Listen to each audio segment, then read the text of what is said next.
Today is day 8 in the trial of President Trump's former campaign chairman, Paul Manafort.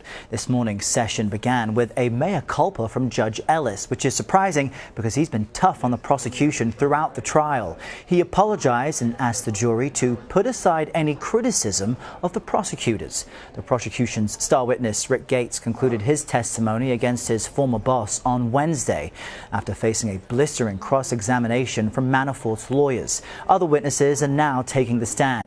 CBS News Washington correspondent Paula Reid has been following this case and joins us from outside the courtroom in Alexandria, Virginia. Paula, explain what exactly led to Judge Ellis's surprising apology.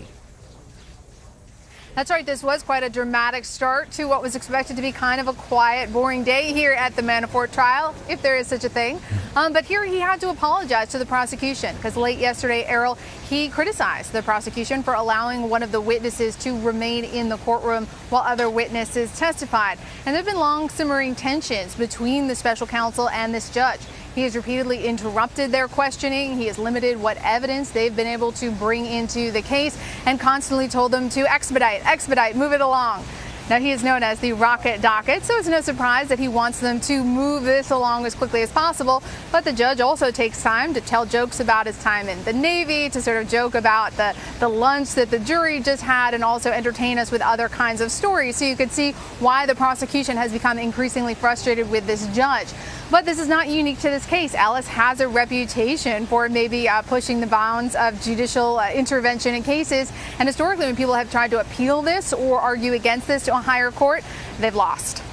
You know, a lot of people who have brought cases in front of this judge have said that despite the judge's behavior during a case, it in no way influences his final decision. So this apology perhaps stems from a concern that all of that colorful commentary may in fact influence the jurors.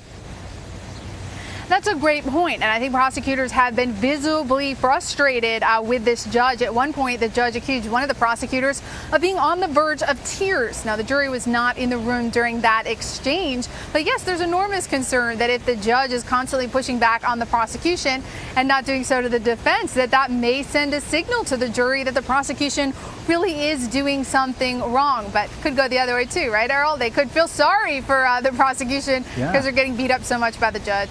And now that Gates has concluded his testimony as Paul Manafort's right-hand man, there are other witnesses testifying. What information are they providing against Manafort?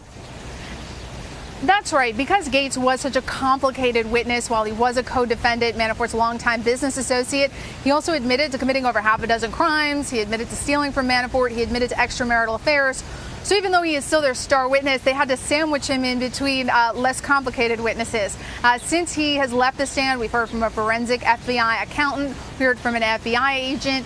Today, we heard from a woman who worked at one of the mortgage companies that received false documentation from Paul Manafort. And we also heard from someone at Airbnb. They were just here to testify to the fact that Manafort was allegedly renting out one of his properties that he declared to be a residence. Again, prosecutors say this was all in an effort to avoid paying taxes. So I think prosecutors are probably much more comfortable now that they're back to their witnesses who don't have all this baggage like Rick Gates did.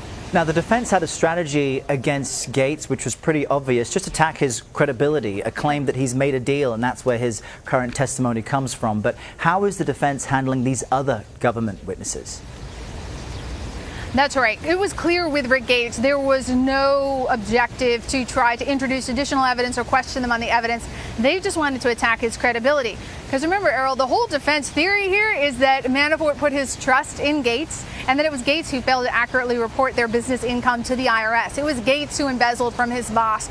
So they were just trying to get the jury to believe that to some extent this was all Gates' fault and that Manafort should not be held criminally liable. But of course, none of these other witnesses, certainly not a forensic accountant from the FBI or an IRS agent or someone from Airbnb, none of these people are implicated in this crime. So they've been much less aggressive with these other witnesses. It's a more traditional cross-examination, just trying to clarify some numbers and things for the jury.